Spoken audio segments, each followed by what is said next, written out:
You're 17, about to finish high school, tied to your family and your close-knit community. But anxiety and depression are taking over, and you just can't cope. What do? For Johnny Lynn Keynes, you hop on a bus from Fortune to St. John's with nowhere to go. Sometimes I don't know what's going on around me. Sometimes I don't know that I'm a human. And for me, like, when that happens, like, I need to go to the hospital. I need to, like, be brought back to reality.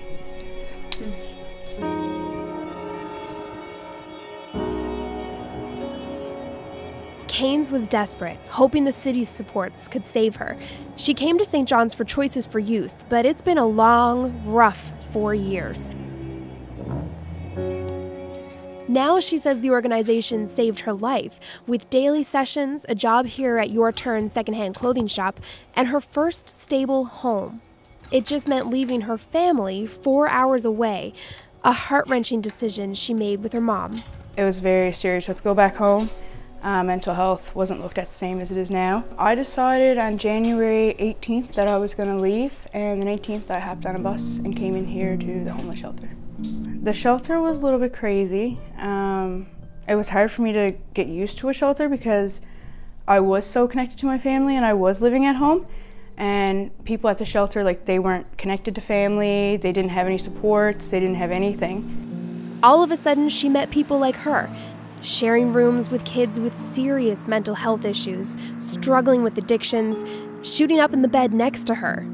Lost, like that one night in November.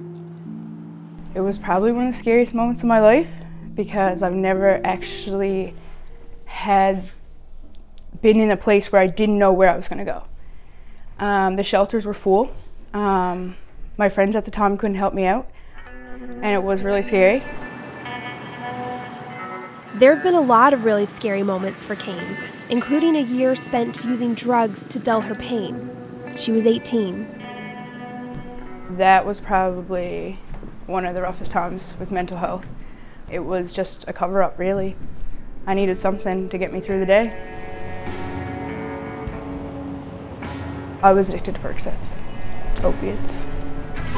When I first got addicted, I was dating a guy at the time, and he had a lot of money. He was prescribed these drugs, so it was really easily accessible.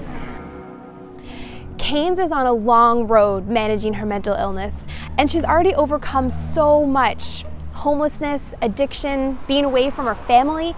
But now, for the first time in almost 4 years, she has a stable home to call her own, and she invited me over for move-in day.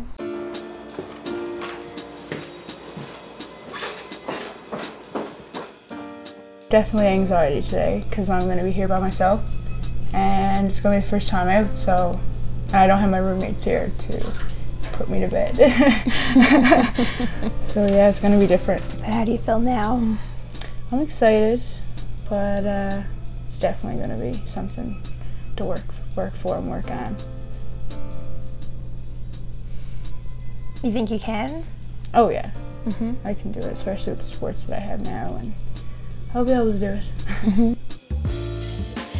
At 21, she's looking at that future, planning to finish high school, go to university, and become a counselor, because, as she says, experience is the best teacher. Megan McCabe, CBC News, St. John's.